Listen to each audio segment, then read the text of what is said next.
Cette semaine, l'actualité internationale a été dominée par les guerres, les tensions diplomatiques et la sécurité des grandes routes maritimes. La guerre entre la Russie et l'Ukraine s'est poursuivie, avec de nouvelles frappes, des attaques de drones et une hausse des victimes civiles.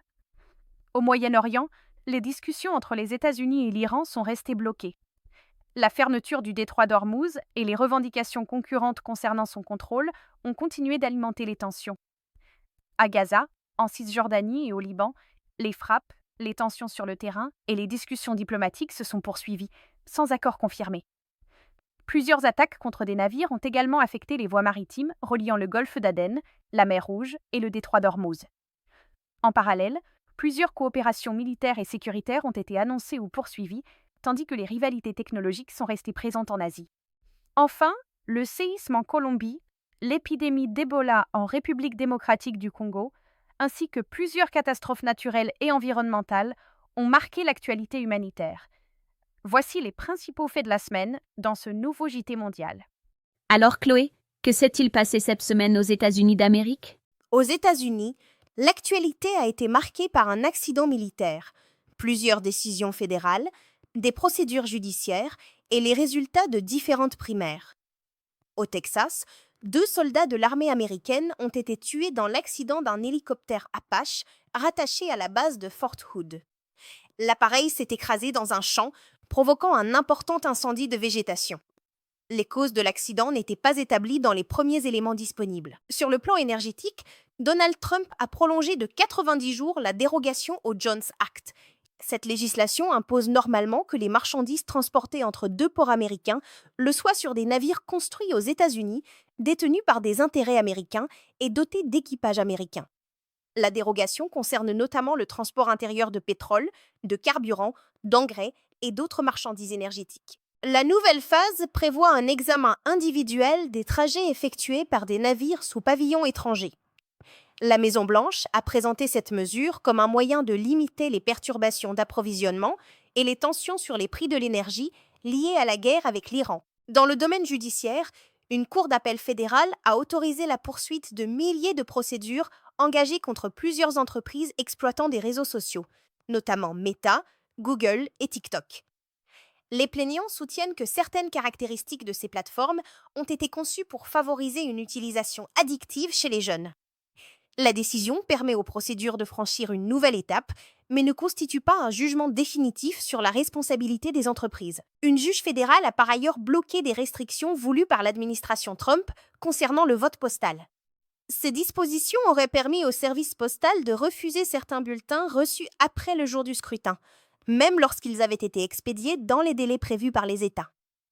Cette décision ne règle pas définitivement l'ensemble du contentieux. La mission de la garde nationale dans la capitale fédérale a également été prolongée jusqu'en janvier 2029. Des habitants et des responsables locaux ont contesté la nécessité de maintenir des militaires dans les rues de Washington. Certains responsables locaux ont présenté ce dispositif comme une restriction de l'autonomie de la capitale. Ces appréciations demeurent attribuées à leurs auteurs et ne démontrent pas l'intention du gouvernement fédéral. Sur le plan électoral, plusieurs primaires ont eu lieu dans le Minnesota et le Wisconsin. Amy Klobuchar a remporté l'investiture démocrate pour le poste de gouverneur du Minnesota. Lisa Demuth a obtenu l'investiture républicaine face à Mike Lindell, malgré le soutien de Donald Trump à ce dernier. Peggy Flanagan a remporté la primaire démocrate pour le Sénat au Minnesota. Dans le Wisconsin, David Crowley a obtenu de justesse l'investiture démocrate pour le poste de gouverneur et devait affronter le républicain Tom Tiffany lors de l'élection générale. En Caroline du Sud, Darlene Graham a accédé au second tour de la primaire républicaine pour le siège de sénateur précédemment occupé par son frère Lindsey Graham. Aucun candidat n'avait obtenu plus de 50% des voix. Dans le Midwest, de violents orages, accompagnés de rafales extrêmes, ont touché l'Illinois, l'Indiana et l'Ohio. Plus d'1 demi-million de clients ont été privés d'électricité. Des habitations et des infrastructures ont été endommagées, notamment dans la région de Chicago et dans le nord-ouest de l'Indiana. Dans le secteur aérien, le secrétaire au transport Sean Duffy a déclaré travailler à la correction de problèmes de télécommunications signalés après un rapprochement dangereux.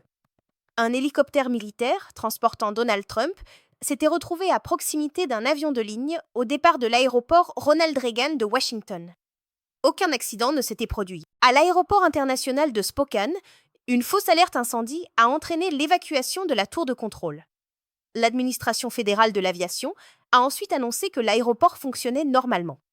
Aucun incendie effectif ni dommage n'a été confirmé. Sur le plan de la sécurité, Donald Trump a signé un mémorandum autorisant une utilisation plus large des moyens cybernétiques américains contre les organisations criminelles transnationales.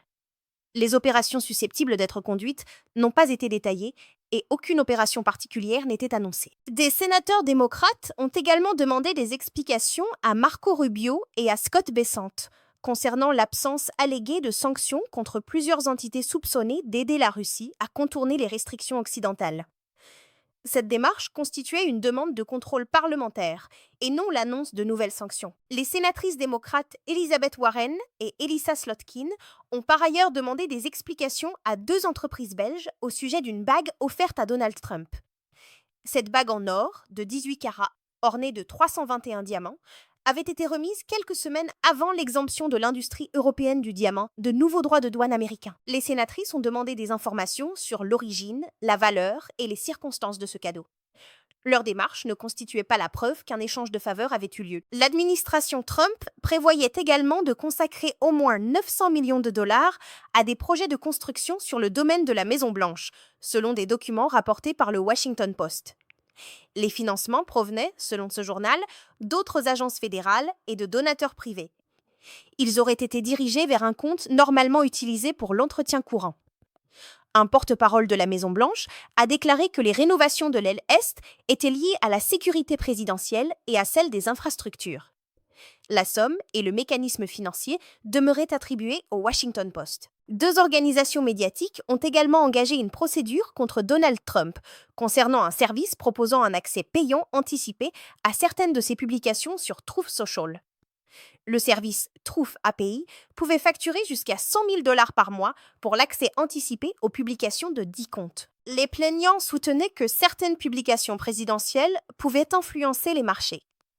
Cette plainte ne constitue pas une décision judiciaire sur la légalité du service. Sur le plan industriel, Ford prévoyait de transférer de Chine vers les États-Unis la production de certains modèles Lincoln. Le transfert devait commencer en 2030. Le directeur général de Ford a déclaré que cette décision devait renforcer la base industrielle automobile américaine. Le Lincoln Nautilus, principal modèle Lincoln importé de Chine, était soumis à des droits de douane américains de 52,5%. Le transfert constituait un projet industriel à échéance future et non une production déjà relocalisée. Concernant l'emploi, le nombre de nouvelles demandes hebdomadaires d'allocation chômage a augmenté modérément. L'agence Reuters indiquait que les données disponibles ne signalaient pas une détérioration brutale du marché du travail. Cette publication intervenait après les pertes d'emplois inattendues rapportées pour juillet. L'appréciation relative à la stabilité du marché rapportée à partir des indicateurs publiés. En matière d'immigration, l'administration américaine envisageait d'étendre un programme permettant d'exiger une caution financière de certains demandeurs de visa. L'élargissement du dispositif n'était pas définitivement adopté. L'Agence américaine de l'immigration, ICE, prévoyait par ailleurs d'acquérir des gants capables d'administrer des décharges électriques. Des organisations de défense des droits humains ont exprimé leurs inquiétudes concernant les risques de mauvais traitements. Aucune généralisation de leur utilisation n'était annoncée. Enfin, un migrant détenu au centre de Delaney Hall, dans le New Jersey, est mort après une urgence médicale. Il avait été transféré vers un établissement hospitalier. Les circonstances médicales précises de son décès n'étaient pas entièrement établies. De nouveaux détails ont été publiés cette semaine sur l'opération secrète qui avait permis à Donald Trump de quitter Ankara, le 8 juillet, à bord d'un appareil différent de celui initialement prévu. Donald Trump a confirmé avoir changé d'appareil à la demande du Secret Service et de l'armée américaine en raison d'une menace. Selon une source informée de l'opération, une possible attaque au missile portable contre l'avion présidentiel avait été considérée comme crédible et imminente. Reuters a ensuite rapporté que des renseignements israéliens, transmis aux États-Unis, faisaient état de possibles projets iraniens visant à assassiner Donald Trump.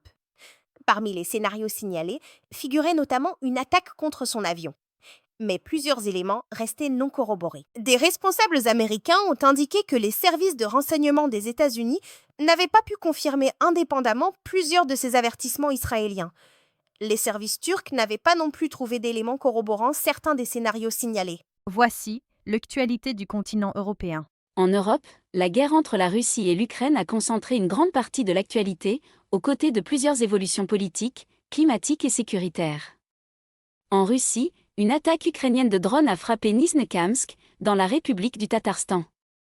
Les autorités locales russes ont fait état d'au moins 13 morts et de 39 blessés. Le consulat d'Ouzbékistan à Kazan a déclaré que cet ressortissant ouzbek figurait parmi les personnes tuées. L'armée ukrainienne a affirmé avoir visé la raffinerie Taneco du groupe Tatneft et signalé un incendie sur le site.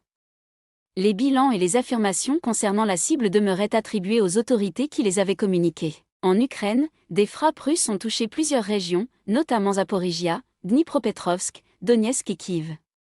Une attaque contre Zaporijia a fait 6 morts et 20 blessés, selon les autorités ukrainiennes.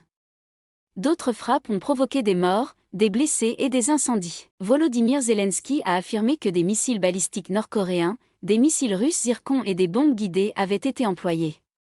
De son côté, le ministère russe de la Défense a déclaré avoir visé des infrastructures liées à l'appareil militaire ukrainien. Les affirmations concernant les armes utilisées et les objectifs visés restaient attribuées aux belligérants. De nouvelles attaques russes, menées avec des missiles, des drones et des bombes planantes, ont ensuite touché plusieurs régions ukrainiennes. Associated Press rapportait au moins 10 morts. Des incendies et des dommages ont notamment été signalés à Kiev et dans d'autres localités. Moscou a déclaré avoir frappé des entrepôts liés à l'armée ukrainienne ainsi qu'une aciérie. Volodymyr Zelensky a, pour sa part, affirmé que la Russie recevait de nouvelles armes et une assistance militaire nord-coréenne. Ces déclarations demeuraient attribuées aux deux parties. Dans la région russe de Voronezh, une autre attaque de drone a fait un mort et 2 blessés. Des débris ont provoqué plusieurs incendies, notamment dans un entrepôt appartenant au groupe Whitberry. Le bilan provenait du gouverneur régional et de l'entreprise. La responsabilité de l'attaque n'était pas établie indépendamment. Le ministère russe de la Défense a également déclaré avoir intercepté et détruit 502 drones ukrainiens au-dessus de plusieurs régions russes. Moscou a parallèlement affirmé avoir frappé un dépôt de carburant dans le port ukrainien d'Odessa, qui aurait servi à approvisionner l'armée ukrainienne. Volodymyr Zelensky a, de son côté, déclaré que les forces ukrainiennes avaient repris 745 km² de territoire depuis le début de l'année. Il a présenté ces gains comme le résultat d'une opération militaire fondée sur des actions ciblées. La superficie annoncée n'était pas vérifiée indépendamment et demeurait attribuée aux autorités ukrainiennes. La Russie a par ailleurs accusé l'Ukraine d'endommager des installations liées à ses exportations de céréales. Moscou a affirmé que ces attaques contribuaient à la hausse des prix mondiaux et à des pénuries. Le lien direct avancé entre les frappes, les pénuries et l'évolution des prix n'était pas établi. À Sébastopol, en Crimée contrôlée par la Russie, 5 personnes ont été tuées pendant une opération de désamorçage. Le bilan a été annoncé par le gouverneur régional nommé par Moscou. La nature et l'origine exacte de l'engin explosif n'étaient pas précisées. Dans un événement distinct, un officier de l'armée russe a été tué à Sébastopol. Les autorités régionales russes ont présenté sa mort comme un assassinat. L'identité des responsables et les circonstances complètes n'étaient pas établies indépendamment. Dans la région ukrainienne de Soumy, une frappe de drone russe a touché une habitation. Une femme de 29 ans et son fils de 9 ans ont été tués. 4 autres personnes ont été blessées, selon les autorités ukrainiennes. Un rapport des Nations Unies a également fait état d'au moins 437 civils tués et 2610 blessés en Ukraine pendant le mois de juillet. Le nombre de victimes avait augmenté de près de 30% par rapport au mois précédent. Il s'agissait, selon l'ONU, du bilan mensuel le plus élevé depuis mai 2022. Les armes russes à longue portée représentaient 38% des décès enregistrés. Sur le plan diplomatique, la Russie a rejeté l'idée d'un cessez-le-feu limité aux opérations en mer Noire. La porte-parole du ministère russe des Affaires étrangères, Maria Zakharova, répondait notamment aux efforts attribués à la Turquie en faveur d'un moratoire sur les attaques contre la navigation civile. Moscou a déclaré ne pas avoir reçu de proposition officielle. Une source avait précédemment indiqué à Reuters que l'Ukraine avait transmis, par un intermédiaire, une proposition de suspension réciproque des attaques contre les navires civils. Aucun accord ni moratoire n'avait été obtenu. Le ministre russe des Affaires étrangères, Sergueï Lavrov, a également accusé les États-Unis d'être impliqués dans certaines attaques ukrainiennes contre la Russie, notamment par la transmission présumée de renseignements à l'Ukraine. Il a déclaré que Moscou avait demandé des explications au département d'État américain. Ces accusations n'étaient pas confirmées indépendamment et aucune réponse américaine définitive n'était rapportée. Face aux risques régionaux, la Pologne et les États baltes ont renforcé la sécurité autour de barrages, de centrales électriques et d'infrastructures gazières. Ces mesures répondaient à la crainte exprimée par des responsables régionaux que la Russie puisse organiser une attaque sous faux pavillon utilisant des drones ukrainiens. Aucune attaque de cette nature n'était établie. À la frontière entre la Lettonie et la Biélorussie, les autorités lettonnes ont annoncé la découverte d'un tunnel. Elles ont également présenté des mesures supplémentaires contre les réseaux soupçonnés d'organiser des passages clandestins. L'implication d'un réseau déterminé n'avait pas encore été définitivement démontrée. Sur le plan politique, en Russie, la Cour suprême a ordonné le retrait du parti Yabloko du scrutin parlementaire prévu le mois suivant. Associated Press présentait Yabloko comme le seul parti russe enregistré opposé à l'intervention militaire du Kremlin en Ukraine. La Cour a annulé son enregistrement après le recours d'un parti favorable au Kremlin. En Hongrie, le Parlement a élu András Baka à la présidence de la République. Ancien président de la Cour suprême et candidat du parti TISA, il était le seul candidat présenté au scrutin parlementaire. En Espagne, le gouvernement a rejeté toute discussion avec le Maroc sur la souveraineté de Ceuta et Melilla. Madrid a réaffirmé que les deux enclaves nord-africaines appartenaient à l'Espagne.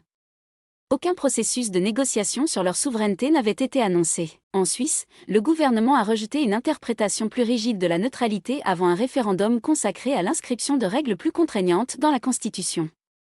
L'exécutif estimait qu'un cadre trop rigide limiterait la marge de manœuvre diplomatique et sécuritaire du pays. Cette position ne constituait pas le résultat du référendum. Le gouvernement suisse a également demandé au Parlement de rejeter une initiative opposée à l'accord conclu avec l'Union européenne.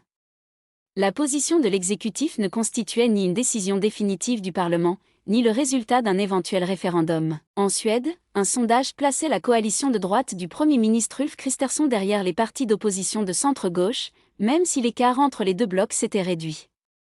Il s'agissait d'une mesure d'opinion et non d'un résultat électoral. Dans le port de Rotterdam, aux Pays-Bas, une explosion a fait un mort. Une enquête était en cours pour déterminer son origine. Aucun élément disponible ne permettait de qualifier cet incident d'attaque intentionnelle. Sur le plan climatique, l'Europe occidentale a connu une nouvelle vague de chaleur. Le Royaume-Uni et la France se préparaient à la 5e vague de chaleur depuis le début de la saison. Météo France prévoyait des températures proches de 40 degrés dans le sud-est de la France, tandis qu'une alerte sanitaire orange devait entrer en vigueur dans une grande partie de l'Angleterre. L'éventualité que 2026 devienne l'année la plus chaude jamais mesurée restait présentée comme une possibilité et non comme un résultat définitivement établi. La sécheresse s'est également aggravée. Reuters estimait qu'environ 204 millions de personnes en Europe occidentale devaient connaître des températures dépassant d'au moins 5 degrés les normales historiques. Plus de 70% de l'Angleterre connaissait des conditions de sécheresse rapide. En Italie, le bassin du Pô faisait l'objet d'un avertissement de niveau élevé. La navigation sur le Rhin et le Danube, ainsi que le refroidissement de plusieurs installations nucléaires, étaient perturbés. Plus d'une demi-douzaine de réacteurs avaient été arrêtés ou avaient réduit leur production. Enfin, une éclipse solaire totale a traversé notamment le Groenland, l'Islande et le nord de l'Espagne. Il s'agissait de la première éclipse totale observée depuis l'Europe continentale depuis 1999. Des millions de personnes se sont rassemblées en Espagne et en Islande pour observer le phénomène. Aucun incident majeur directement lié au rassemblement n'était signalé. Et en Afrique, Mia, quelle nouvelle marquante? En Afrique, plusieurs crises sanitaires, sécuritaires et humanitaires ont marqué la semaine, aux côtés d'évolutions politiques et économiques. En République démocratique du Congo, les données gouvernementales faisaient état de 4 381 cas confirmés d'Ebola et de 2011 décès. L'épidémie avait été officiellement déclarée en mai, mais des analyses génétiques indiquaient que sa circulation avait commencé en février. L'accès à certaines localités éloignées demeurait difficile. Le conflit armé, l'état des routes et les arrêts de travail de personnel réclamant leur paiement ralentissaient la réponse sanitaire. Le bilan provenait des autorités congolaises et demeurait évolutif. En Afrique du Sud, au moins 14 mineurs clandestins présumés ont été tués près de Rustenburg, dans la province du Nord-Ouest. 8 autres personnes ont été blessées. L'incident s'est produit lors de l'effondrement d'un dépôt de déchets miniers. Le bilan a été communiqué par la police sud-africaine et l'enquête se poursuivait. Au Nigeria, 10 policiers ont été tués et 2 autres blessés lors d'un affrontement avec un groupe présenté par la police comme composé de bandits. La confrontation a eu lieu dans l'État de Kebbi. Les autorités policières ont déclaré que 17 membres présumés du groupe armé avaient également été tués. Le bilan et l'identification des assaillants reposaient sur la déclaration de la police. Toujours au Nigeria, plus de 50 responsables musulmans et chrétiens ont signé à Abuja un accord en faveur de la paix. Le texte visait à renforcer leur coopération face aux violences communautaires. Sa signature ne constituait toutefois pas la résolution des conflits sécuritaires ou intercommunautaires dans le pays. Au Soudan, les forces de soutien rapide ont repris leur offensive contre El Obeid, ville stratégique du centre du pays. Des témoins ont également signalé des frappes de drones dans la région de la capitale. Un mur de mosquée s'est notamment effondré à Bari après une frappe. Les responsabilités et les bilans liés aux différentes attaques restaient partiellement établis à partir de témoignages locaux. Au Zimbabwe, le bilan du chavirement d'un bateau sur le lac Kariba a atteint 44 morts. L'embarcation transportait 90 passagers et 5 membres d'équipage. Les opérations de recherche et de récupération se poursuivaient. En Zambie, le dépouillement des élections générales a été temporairement suspendu après des violences visant des responsables électoraux et le vol de bulletins déjà remplis dans certaines circonscriptions. Un responsable politique a été tué et 9 suspects ont été arrêtés, selon Associated Press. La commission électorale a ensuite annoncé que la menace sécuritaire avait été maîtrisée et le dépouillement a repris. Aucun vainqueur national n'avait été officiellement proclamé avant la fin de la période couverte. En Libye, le gouverneur de la Banque centrale, Naji Issa, a remis sa démission aux 2 chambres législatives rivales du pays. Il a confirmé l'authenticité de 2 documents Reuters et déclaré ne plus pouvoir poursuivre sa mission. Il n'a pas rendu publiques les raisons précises de sa décision, invoquant leur caractère sensible. Le président du Haut Conseil d'État lui a demandé de rester temporairement en fonction dans l'attente d'une décision formelle. Un lanceur d'alerte sud-soudanais, possédant également la nationalité kenyane, Atorbeh Al-Gaddafidit, a par ailleurs été libéré après près de 2 mois de détention. Sa famille a indiqué qu'il avait regagné Nairobi et qu'il recevait des soins médicaux après une détérioration de son état de santé. Son épouse avait déclaré à la police qu'il avait été enlevé au Kenya par des hommes armés et masqués avant d'être conduit au Soudan du Sud. Les circonstances de son enlèvement et de sa détention n'étaient pas établies indépendamment. Au Tchad, l'autorité indépendante de lutte contre la corruption a déclaré que plusieurs de ses inspecteurs avaient été détenus et agressés, alors qu'ils contrôlaient les opérations pétrolières de la Société des hydrocarbures du Tchad. Selon cette autorité, des agents de sécurité étaient responsables de l'incident. Cette version reposait sur la déclaration de l'organisme anticorruption et aucun résultat définitif de l'inspection n'avait été communiqué. Sur le plan humanitaire, Médecins sans frontières a déclaré que le financement de la lutte contre la malnutrition aiguë dans certaines parties de la Somalie avait chuté de plus de 80%. Dans des camps de déplacés du sud-ouest du pays, un enfant dépisté sur 4 souffrait de malnutrition aiguë sévère, selon l'organisation. MSF avait admis environ 22 000 cas de malnutrition depuis le début de l'année, soit une hausse supérieure à 80% par rapport à l'année précédente. Ces données et évaluations demeuraient attribuées à MSF. Sur le plan économique, le taux de chômage officiel en Afrique du Sud a atteint 33,6% au 2e trimestre, contre 32,7% au trimestre précédent. Le nombre de chômeurs est passé de 8,137 millions à 8,481 millions.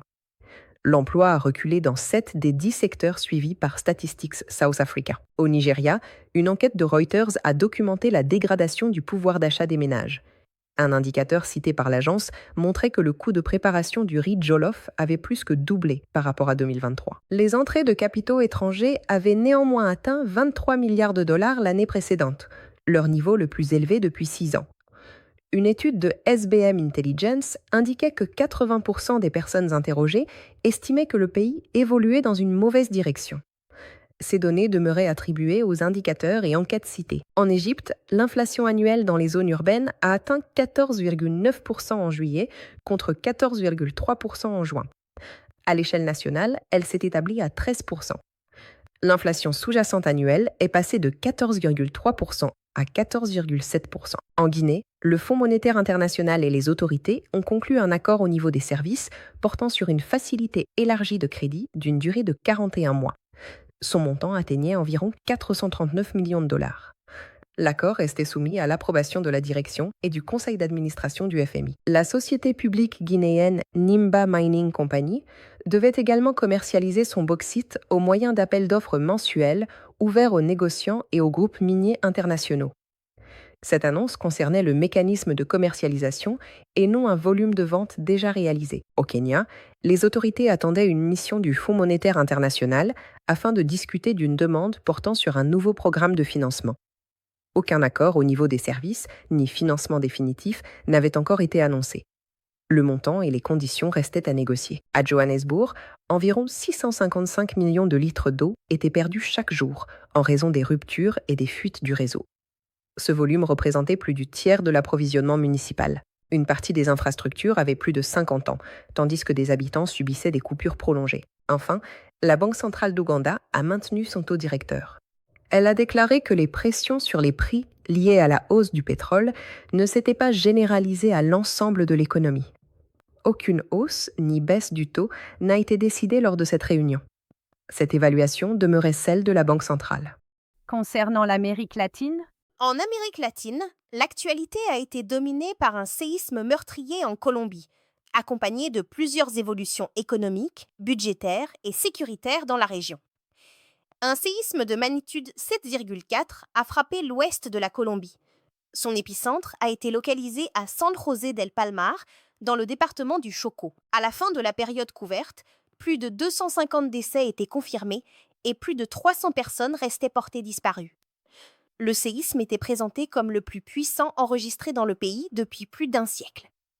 Plus de 20 municipalités ont été touchées. Les opérations de secours ont été compliquées dans certaines zones rurales et isolées du Chocó. Les chances de retrouver de nouveaux survivants diminuaient. Le président Abelardo de la Espriella avait déclaré l'état d'urgence afin de mobiliser les moyens nécessaires au secours. Il avait également annoncé la création d'un fonds d'urgence destiné à reconstruire notamment des hôpitaux, des écoles et des habitations. Sur le plan économique, l'indice boursier colombien COLCAP a reculé de 0,51% après le séisme. Plusieurs obligations colombiennes libellées en dollars ont également baissé. Le peso s'est néanmoins apprécié de 1,09% face au dollar. Ces mouvements ont constitué l'une des conséquences économiques du séisme. Dans le domaine de la sécurité régionale, la Colombie a rejoint l'America's Counter-Cartel Coalition, une coalition dirigée par les États-Unis contre les cartels. L'annonce a été faite lors d'une réunion organisée au Panama. La Colombie s'est engagée à participer à des opérations communes contre des trafiquants de drogue et des réseaux qualifiés de terroristes. Les États-Unis ont ensuite évoqué la possibilité d'actions conjointes contre certains groupes armés colombiens.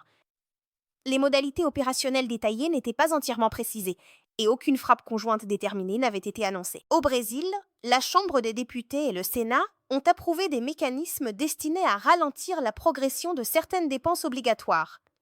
Le texte devait encore être soumis à la promulgation présidentielle. Le ministre des Finances, Dario Durigan, estimait que ces mesures permettraient environ 10 milliards de reais d'économies l'année suivante.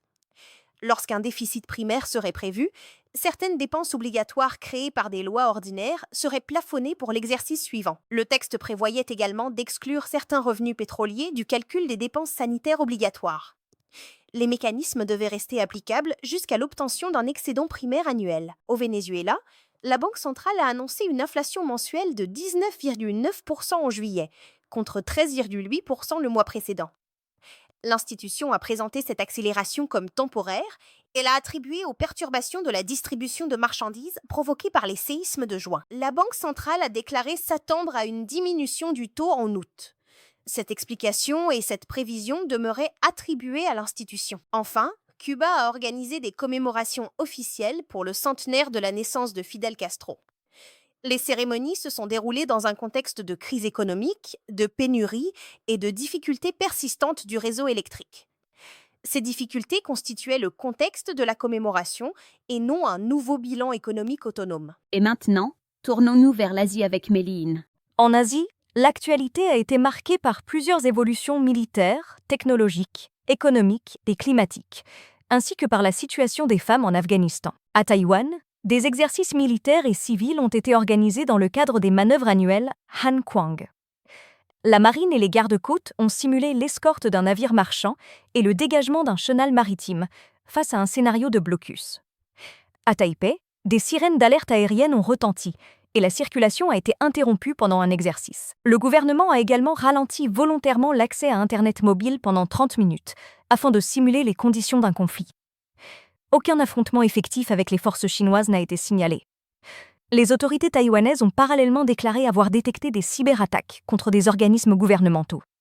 Ces attaques auraient utilisé des outils d'intelligence artificielle et provenaient, selon Taïwan, d'infrastructures associées à la Chine. L'attribution des attaques et la caractérisation des outils employés reposaient sur les conclusions des autorités taïwanaises. Aucun dommage majeur définitif n'était détaillé. À Manille, le sous-secrétaire américain à la Défense chargé de la politique, Elbridge Colby, a déclaré que les États-Unis ne se désengageaient pas de l'Asie. Il a affirmé que Washington entendait maintenir un équilibre des forces favorables dans l'Indo-Pacifique. Il a également demandé aux alliés et aux partenaires asiatiques d'investir davantage dans leur propre défense, en présentant cette demande comme un partage des responsabilités et non comme un abandon des alliés.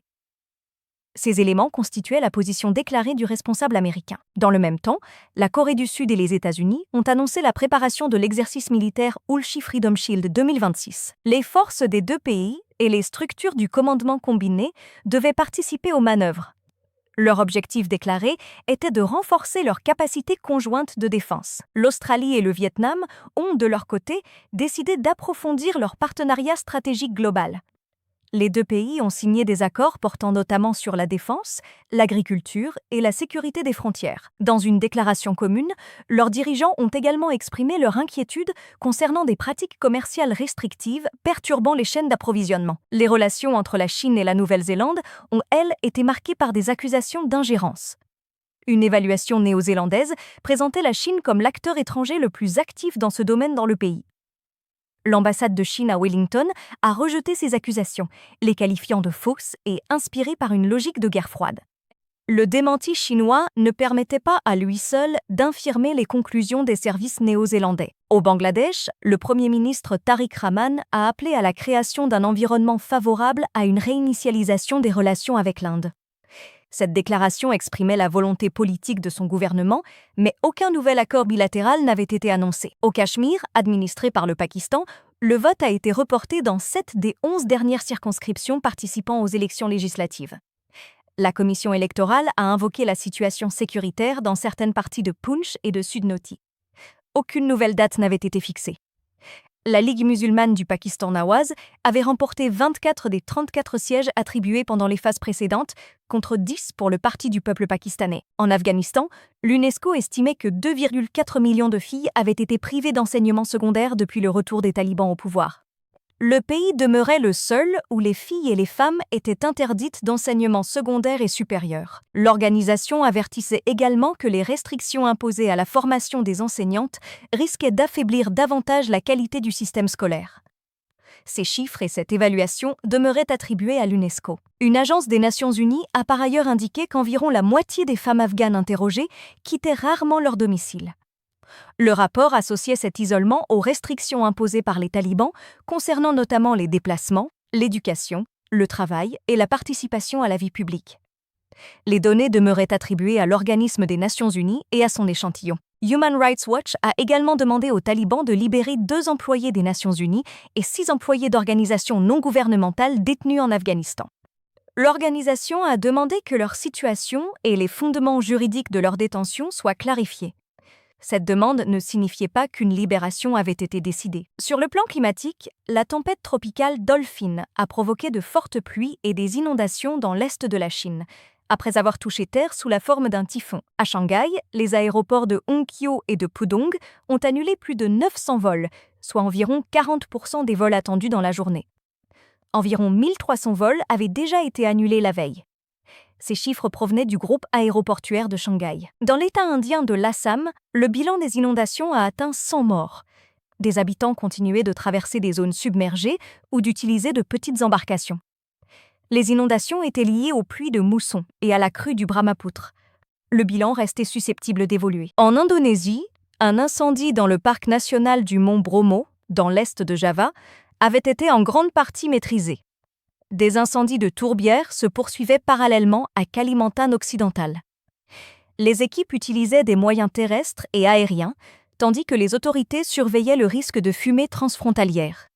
Aucun bilan humain majeur n'était signalé. En Thaïlande, une fusillade dans un bâtiment gouvernemental de la province de Nonthaburi, près de Bangkok, a fait un mort et un blessé. Un ancien parlementaire a été arrêté. Cette affaire intervenait quelques jours après une autre fusillade meurtrière dans la même province. Aucun lien entre les deux événements n'était confirmé. Sur le plan économique, la Banque populaire de Chine a annoncé vouloir maintenir le taux de change du yuan à un niveau globalement stable dans son nouveau plan quinquennal. Elle s'est engagée à développer l'utilisation de la monnaie chinoise dans le commerce et les investissements internationaux, à traiter les risques dans plusieurs secteurs essentiels et à renforcer le soutien financier à la consommation. Le plan prévoyait également la poursuite de l'ouverture du secteur financier. La Chine a aussi décidé de maintenir des droits anti-dumping sur les importations de certaines fibres optiques monomodes provenant d'Inde. Ces produits sont utilisés dans les réseaux de télécommunications. Pékin considérait que la suppression des droits risquait de permettre la poursuite ou la reprise du dumping. Cette justification demeurait celle des autorités commerciales chinoises. Au Japon, TSMC et Sony ont annoncé la création d'une entreprise commune de 4,69 milliards de dollars consacrée au développement et à la production de capteurs d'images de nouvelle génération dans le sud du pays. Sony devait investir environ 2,92 milliards de dollars et TSMC environ 1,8 milliard. La production industrielle était prévue à partir de 2029. Le projet restait soumis à plusieurs conditions, notamment à la demande et aux dispositifs de soutien public envisagés. Le Japon a par ailleurs enregistré en juin un déficit courant de 92,3 milliards de yens, soit environ 585 millions de dollars. Il s'agissait de son premier déficit courant depuis 17 mois. Les revenus primaires nets ont reculé de 74%, notamment sous l'effet de dividendes plus élevés versés aux investisseurs étrangers. La hausse du coût des importations pétrolières a également contribué au déficit commercial. En Corée du Sud, le gouvernement a annoncé la création d'un fonds consacré aux matériaux, aux pièces et aux équipements destinés à l'industrie des semi-conducteurs. L'objectif déclaré était de soutenir la chaîne nationale d'approvisionnement. Aucun montant insuffisamment confirmé n'était retenu. Séoul a également présenté plusieurs projets technologiques stratégiques concernant notamment l'intelligence artificielle, les semi-conducteurs, les biotechnologies et les technologies quantiques. Le gouvernement a fixé comme objectif un alunissage national à l'horizon 2030. Il s'agissait d'une orientation gouvernementale et non d'un résultat garanti ou déjà réalisé. En Australie, la Banque de réserve a maintenu son principal taux directeur à 4,35%. Elle a constaté un ralentissement de l'économie sous l'effet du resserrement des conditions financières et averti qu'une nouvelle hausse restait possible si les risques inflationnistes augmentaient. Aucune augmentation supplémentaire n'a été décidée pendant cette réunion. En Indonésie, le président Prabowo Subianto a proposé Destri Damayanti comme candidate unique au poste de gouverneur de la Banque d'Indonésie. Elle occupait déjà les fonctions de première vice-gouverneur et de gouverneur par intérim. Le Parlement disposait d'1 mois pour approuver ou rejeter sa candidature. Elle deviendrait la première femme nommée durablement à la tête de la Banque centrale indonésienne. Le président indonésien a également déclaré que son pays espérait lancer en 2028 la production de masse de véhicules électriques conçus nationalement. Cette annonce fixait un objectif futur. Aucun volume définitif de fabrication ni réalisation industrielle immédiate n'était annoncé. En Inde, Air India a décidé d'étendre à tous ses pilotes les tests de dépistage de substances interdites, après le test positif au cannabis d'un commandant de bord. Aucun élément n'indiquait une généralisation de l'usage de substances parmi les pilotes. Enfin, en Nouvelle-Zélande, le Premier ministre Christopher Luxon a obtenu le soutien de son groupe parlementaire lors d'un vote de confiance interne. La contestation avait été engagée par le ministre de la Défense Chris Penk, que Christopher Luxon a ensuite limogé. Il s'agissait de la deuxième contestation de sa direction depuis le début de l'année. Le vote intervenait à moins de 3 mois des élections générales. Qu'en est-il du Proche-Orient, Karim? Au Moyen-Orient, les tensions se sont poursuivies autour de Gaza, du détroit d'Ormuz et des principales routes maritimes régionales. Plusieurs évolutions ont également concerné la Cisjordanie, le Liban, la Syrie et le Yémen. Concernant Gaza, le plan en 15 points soutenu par Donald Trump prévoyait un cessez-le-feu, le désarmement des groupes armés palestiniens et un retrait progressif des forces israéliennes. Le dispositif prévoyait également une administration palestinienne technocratique soutenue par les États-Unis, ainsi que le déploiement d'une force internationale de stabilisation.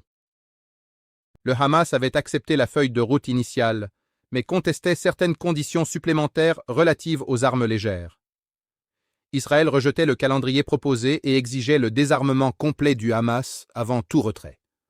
Aucun accord définitif ni nouveau, cessez-le-feu n'avait été conclu. Jared Kushner devait ensuite se rendre en Israël et en Égypte avec des responsables du Board of Peace, parmi lesquels Nikolai Mladenov et Tony Blair.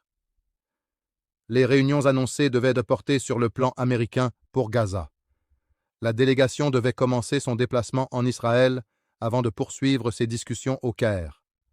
Aucune nouvelle entente entre Israël et le Hamas n'avait été conclue. Le voyage demeurait une démarche diplomatique prévue, et non une négociation déjà accomplie. Sur le terrain, 2 Palestiniens ont été tués dans 2 frappes israéliennes distinctes à Gaza. Une première frappe a visé 2 personnes circulant à motocyclette à Khan Younes, tuant l'une d'elles et blessant l'autre. L'armée israélienne a affirmé avoir ciblé un commandant du Hamas qui préparait une attaque contre ses soldats. L'identité et le rôle de la personne ciblée reposaient sur la déclaration de l'armée israélienne. Une seconde frappe de drone a touché un véhicule dans la ville de Gaza. Elle a tué Jamal Aboukmaïl, chef de la police de la ville, selon les autorités locales. 2 autres personnes ont été grièvement blessées. L'armée israélienne n'avait pas immédiatement commenté cette seconde frappe. Autour de l'Iran, les désaccords avec les États-Unis se sont poursuivis. Téhéran a conditionné la réouverture complète du détroit d'Ormuz à plusieurs concessions américaines, notamment la levée des sanctions, la fin du blocus de ses ports, la libération de ses avoirs gelés et une indemnisation pour les dégâts causés par les frappes américaines et israéliennes. Donald Trump a rejeté ces demandes et déclaré que les États-Unis réclameraient eux-mêmes des compensations pour les morts et les blessés attribués à l'Iran. Aucun accord n'avait été obtenu. Dans ce contexte, les cours du pétrole ont progressé d'environ 5%. Le Conseil suprême de sécurité nationale iranien a ensuite déclaré que le détroit d'Ormuz resterait fermé tant que les États-Unis ne modifieraient pas leur comportement. Son secrétaire, Mohsen Rezaei, a également demandé que Washington accepte les conditions iraniennes pour mettre fin à la guerre. Aucun accord sur la réouverture du détroit n'avait été obtenu. Donald Trump a, de son côté, accusé l'Iran d'être un négociateur déloyal. Il a déclaré que les options américaines consistaient soit à laisser l'économie iranienne continuer de s'affaiblir, soit à frapper le pays beaucoup plus durement. Cette déclaration ne constituait pas l'annonce d'une nouvelle opération militaire déterminée. Aucun accord de paix entre les États-Unis et l'Iran n'avait été annoncé. Une source iranienne de haut rang a par ailleurs déclaré qu'aucun progrès n'avait été réalisé pour rétablir l'accord intérimaire conclu en juin entre les 2 pays. Les échanges se poursuivaient par l'intermédiaire de médiateurs, tandis que les 2 parties continuaient de s'accuser mutuellement de ne pas respecter leurs engagements. Aucun nouvel accord ni réouverture du détroit n'avait été confirmé. Ce blocage diplomatique demeurait distinct des déclarations concurrentes concernant le contrôle d'Ormuz. Hossein Taeb, responsable de l'organisation paramilitaire iranienne Basij, a ensuite déclaré que le détroit se trouvait sous le contrôle et la gestion de l'Iran. Cette déclaration intervenait après que Donald Trump avait affirmé que les États-Unis en exerçaient un contrôle total. Ces 2 affirmations étaient contradictoires. Aucun élément indépendant ne permettait d'établir un contrôle exclusif et total de l'une des 2 parties. Sur le plan intérieur iranien, le président Massoud Pezeshkian a déclaré que le guide suprême, l'ayatollah Mojtaba Khamenei, avait appelé à l'unité et à la cohésion après une réunion de près de 7 heures. Cette déclaration intervenait alors que l'Iran faisait face aux conséquences économiques de la guerre et des sanctions. Les tensions internes évoquées dans la couverture médiatique ne confirmaient pas une rupture institutionnelle. L'Iran a également nommé Mohsen Rezaei à la tête de sa principale structure de sécurité nationale. Ancien commandant des gardiens de la Révolution, il était présenté par Associated Press comme favorable à la poursuite de négociations, mais opposé à des concessions iraniennes. Cette caractérisation restait attribuée à la source. Dans la mer Rouge, les Houthis ont attaqué le port de Mocha, contrôlé par le gouvernement yéménite. L'attaque a fait 7 morts et 30 blessés, selon Associated Press. Les Houthis ont aussi revendiqué une attaque contre une installation pétrolière en Arabie saoudite. Leur porte-parole a présenté ces opérations comme une réponse à des incursions de drones saoudiens dans l'espace aérien yéménite. Cette justification demeurait une affirmation du mouvement. Les Nations Unies ont averti que le Yémen risquait de replonger dans un conflit de grande ampleur, dans un contexte de tensions croissantes entre les Houthis, soutenus par l'Iran, et le gouvernement yéménite, soutenu par l'Arabie saoudite. Un vol iranien empêché de rejoindre le Yémen figurait parmi les éléments ayant précédé cette escalade. L'avertissement de l'ONU constituait une évaluation du risque, et non l'annonce qu'une nouvelle guerre généralisée avait déjà commencé. Dans le détroit de Bab el-Mandeb, les Houthis ont attaqué le Tihama, un petit cargo battant pavillon tanzanien. Les autorités yéménites ont fait état de 6 morts, 4 membres d'équipage et 2 membres des forces de résistance nationale alliées au gouvernement. 3 missiles balistiques auraient été tirés contre le navire, selon le ministère des Transports du gouvernement yéménite, reconnu internationalement. Le bilan de 6 morts constituait l'état le plus récent des informations disponibles. Dans un fait distinct, les Houthis ont affirmé avoir attaqué un navire saoudien transportant du matériel militaire dans le même détroit. La revendication a été publiée par l'agence Saba contrôlée par le mouvement. L'Arabie saoudite n'avait pas immédiatement confirmé cette attaque. Dans le golfe d'Oman, les forces américaines ont annoncé avoir tiré sur un cargo battant pavillon panaméen. Selon l'armée américaine, le navire tentait de franchir le blocus imposé aux ports iraniens et n'avait pas répondu aux avertissements. La marine américaine a déclaré avoir utilisé un missile pour neutraliser le dispositif de gouverne du cargo. Elle affirmait avoir détourné 55 navires marchands, neutralisé 3 bâtiments et procédé à l'abordage de 2 autres depuis l'instauration du blocus. La justification de l'attaque et le bilan de ces opérations demeuraient attribués aux forces américaines. En Arabie saoudite, Saudi Aramco a reporté au 30 août le redémarrage de sa raffinerie de Jizan. Le site était à l'arrêt après 2 attaques menées par les Houthis et sa remise en service avait initialement été programmée pour le 15 août. La raffinerie possède une capacité de traitement d'environ 400 000 barils par jour. Le calendrier provenait de données du cabinet spécialisé IIR. Le pacte de sécurité conclu entre le Pakistan, la Turquie et l'Arabie saoudite a également suscité une réaction iranienne. Le ministère iranien des Affaires étrangères a déclaré ne pas considérer cet accord comme une menace dirigée contre l'Iran. Téhéran l'a présenté comme le signe d'une plus grande autonomie régionale en matière de sécurité et a déclaré pouvoir accueillir favorablement cette coopération si elle restait inclusive. Ces éléments constituait la position officielle iranienne. La Turquie a ensuite annoncé la création de mécanismes politiques et militaires avec le Pakistan et l'Arabie saoudite, afin d'organiser la coordination prévue par leur accord de défense conjoint. Le pacte prévoit des consultations entre les 3 États en cas d'attaque. Les modalités opérationnelles et les conditions d'une assistance militaire restaient à définir. Ces mécanismes n'étaient pas encore présentés comme pleinement opérationnels. Au Liban, le Parlement a voté l'abolition de la peine de mort. Les condamnations capitales devaient être remplacées par des peines de réclusion à perpétuité assorties de travaux forcés aggravés. Associated Press présentait le Liban comme le premier pays du monde arabe à abolir la peine capitale. Le pays observait déjà un moratoire de fait sur les exécutions depuis 2004. Les modalités pratiques de la nouvelle peine restaient à préciser. Sur le dossier du Hezbollah, le ministre israélien de la Défense, Israel Katz, a déclaré qu'Israël ne se retirerait pas du sud du Liban tant que le mouvement ne serait pas désarmé. Il a ordonné à l'armée de se préparer à une présence prolongée. L'accord soutenu par les États-Unis prévoit un retrait israélien progressif lié au désarmement vérifié du Hezbollah et à la prise de contrôle du sud par l'armée libanaise. Le Hezbollah refusait de discuter de son désarmement avant le retrait israélien. Aucun calendrier définitif n'avait été annoncé. Un responsable libanais a par ailleurs démenti que Beyrouth ait accepté avec Israël une liste de pays chargés de vérifier le désarmement du Hezbollah. Le Royaume-Uni, l'Italie, la Suisse et l'Indonésie avaient été cités comme contributeurs potentiels. Washington a confirmé que la vérification par des tiers avait été abordée, mais n'a confirmé ni l'existence d'une liste acceptée, ni les pays susceptibles d'y participer. Aucun accord concordant sur cette liste n'était donc établi. En Syrie, une juridiction a condamné à mort par contumace l'ancien président Bachar al-Assad, dans une procédure concernant des accusations de meurtre et de torture. Bachar al-Assad ne se trouvait pas sous le contrôle des autorités syriennes. La condamnation ne signifiait donc pas qu'une exécution pouvait être immédiatement appliquée. Les détails de la procédure et les possibilités de recours n'étaient pas entièrement exposés. Les autorités syriennes ont également déclaré que l'Agence internationale de l'énergie atomique devait annoncer des progrès importants dans le dossier nucléaire du pays. Les conclusions détaillées de l'agence n'étaient pas encore publiées. La qualification de progrès important demeurait donc attribuée aux autorités syriennes. En Cisjordanie, Israël a déclaré la ville de Taïbeh zone militaire fermée afin d'empêcher de nouvelles incursions de colons israéliens. Aucun changement permanent de statut territorial n'avait été annoncé. À Kousra, les États-Unis ont demandé à Benjamin Netanyahou de condamner publiquement le siège d'habitations palestiniennes par des colons. Ces derniers encerclaient les maisons depuis près d'une semaine.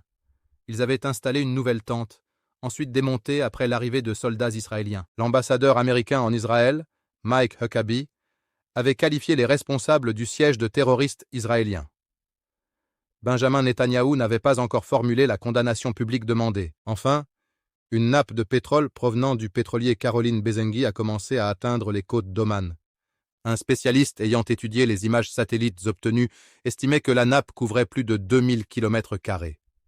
L'agence environnementale d'Oman indiquait que 40 km de littoral près de Ras Madraka, ainsi que l'île de Massira, pouvaient être touchés. Le navire transportait environ 800 000 barils de pétrole russe et se trouvait près d'une réserve naturelle marine. La cause des dommages initiaux subis par le pétrolier n'était pas confirmée. Pour ne rien rater de la suite, abonnez-vous.